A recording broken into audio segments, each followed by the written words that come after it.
Hey guys, real quick, because the movie's about to start and I still want to go to the concession stand, but I am at the drive-in tonight. Yay!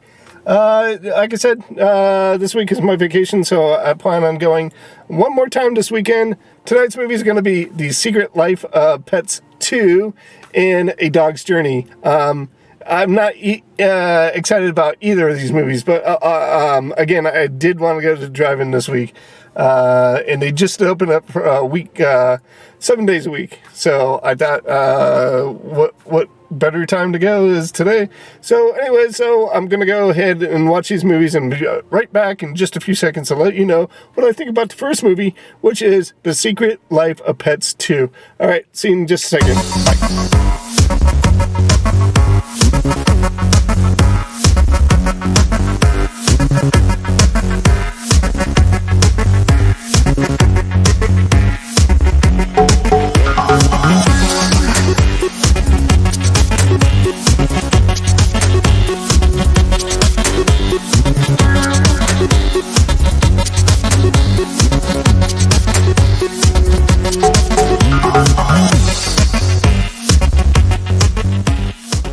Hey guys, I just got done watching The Secret Life of Pets 2.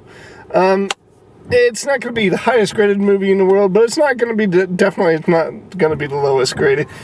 Here's a story. I haven't seen the first one. I really didn't have that much invested in this movie, simply because I don't know anything about this franchise. But this is a little bit I do know. We have a whole cast of characters, and I'm going to go ahead and flash up some of the names right up here. We have Max, that's played by Patton Oswalt, and then we have Snowball, or Captain Snowball, the superhero. That's voiced by Kevin Hart. Basically, my understanding of this franchise is it's the secret lives. It's what happens when you leave the pets at home, what they do afterwards, and they act incredibly human. Here's one of the more frustrating things about this movie is some of the animals spoke to to each other and to the audience. Some of the animals didn't, and there didn't seem to be any rhyme or reasons about that, and that kind of got on my nerves, but not as much as you would think that would. Basically, here's the story. Again, I don't have any investment in these characters, so I don't know if this is out of character for them or not. But in the beginning, we have Max telling the story and how he doesn't like kids, and how his owner suddenly meets a fella, and this fella and her have a kid, and then he grows to love this kid and becomes very protective of this kid, and we have some kind of nervous disorder going on where he itches himself and stuff like that, and there's a couple jokes in there, and they were adequately funny, and then the story evolves from him staying in the city. They go out to the country to visit an uncle or something like that. I'm guessing it's because humans wanted to show off the kid. And so it's just this basic story, and how Max, this nervous dog, afraid of everything in life,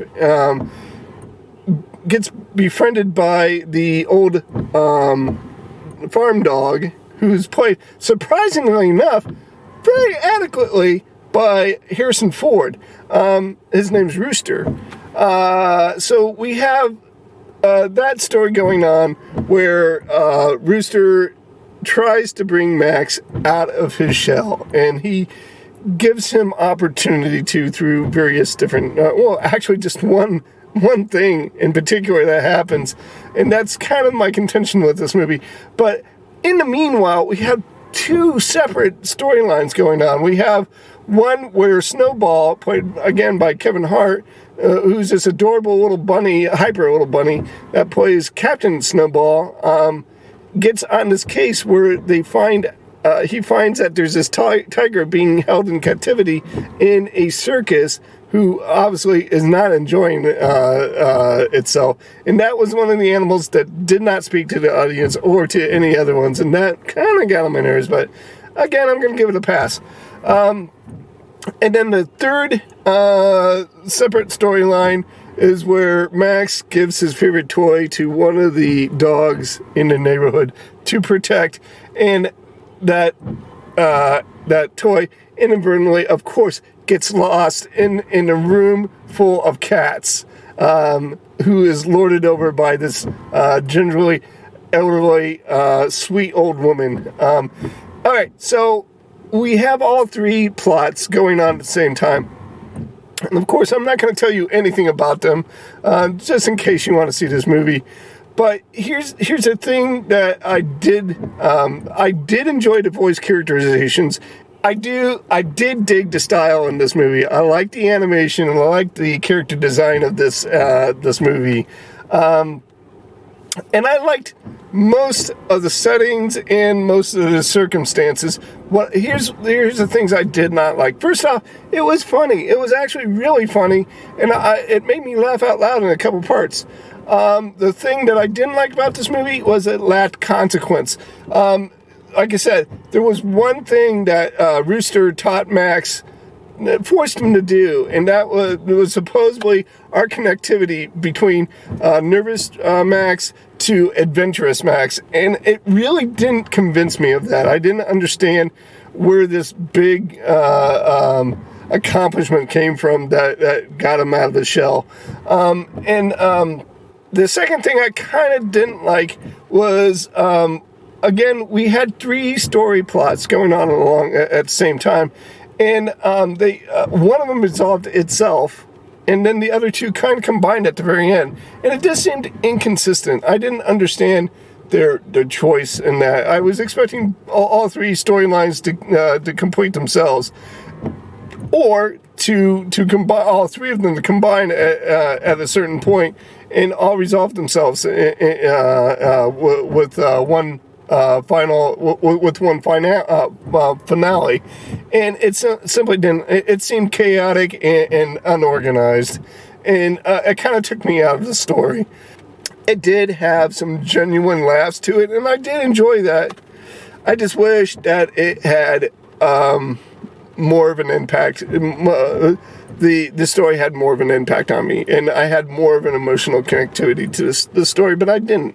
So I'm going to go ahead and grade this movie 75%.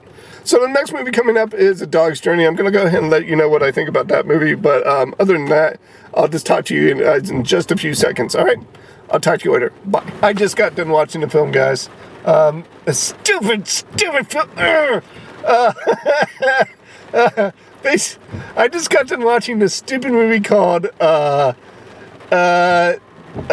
Dog's Journey, and if you guys want to watch this movie, you're gonna need one of these. I don't know, maybe I'm too tender at heart, but this movie kind of reminded me of something you would see on a Hallmark Channel, but good. All these Hallmark Channel movies are just totally schmaltzy and just tug at the heartstrings, but they're really bad and poorly written. This was the exact opposite. It was really well written and still tugged at the heartstrings. Basically, you have a dog. It's a weird concept. There's a dog that Dennis Quaid's character calls Boss Dog, Bailey, and it dies and gets reincarnated like 3 separate times, and all the way throughout these times you get to see this dog follow the character's name is Hannah around throughout her life. And the only bad thing about this movie that happened was they had to keep on inventing ways to invent reasons why Hannah would keep this dog by her side. Like they, instead of going to eat at a restaurant, they ate at a outside cafe. One of her jobs that she had was a dog walker. Another thing she had to do was restitution for something she did. And that ended up being working at a cancer center that had dogs sniffing people for cancer. Again, it was a silly concept. It invented kind of outrageous ways to incorporate this dog in this girl's life. But honestly, and let me say another negative thing about this movie, but it really isn't. It took the obvious choice in every single time.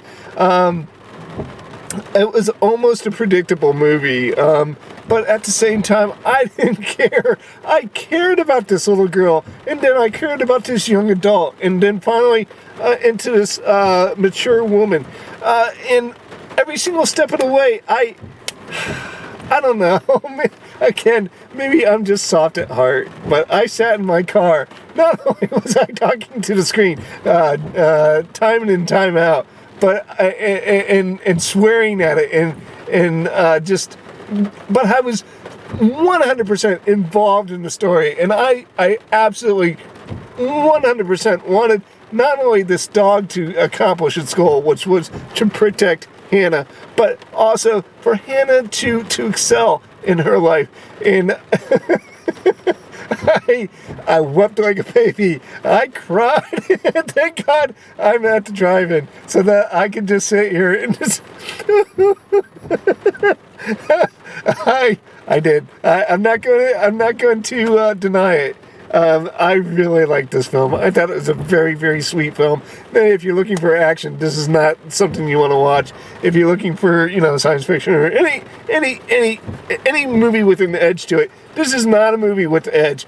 This is definitely one to pander to the softer at heart. This is one that is designed to pull the heartstrings and make you feel something. But it did. It accomplished its goal in spades. I would totally recommend watching this movie. For the people that are looking for edge or excitement or action in their movies, watch this movie. But wait until you're until you can stream it on the channels.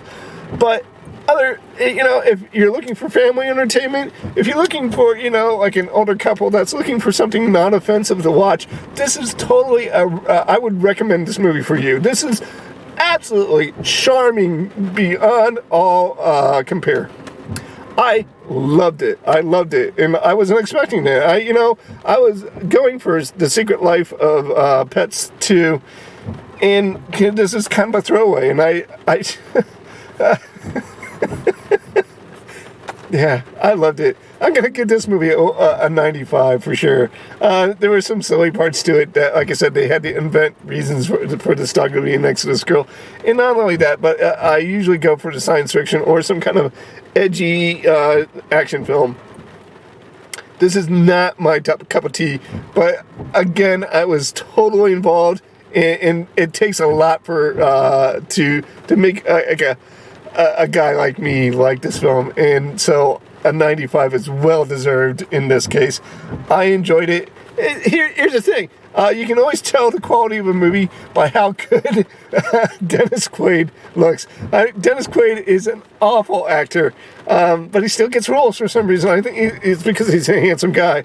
But he actually looked good in this role. And not only that, but he actually acted when there was passage of time in this movie. So you get to see the elderly Dennis Quaid, and I kind of believed it. Maybe I was always susceptible to that because of all the crying. But, man, seriously, guys, this is a great film. I would recommend watching this. And if you're into this type of film, watch it in the theaters and support it so that we get more of these things. All right, well, that's it. That's my trip to the drive-in tonight. Life of Pets 2, what kind of disappointing 75%. You know what? I'm going to knock it down to a 60 after some thought to that. It was just kind of lacking it was just kind of lacking.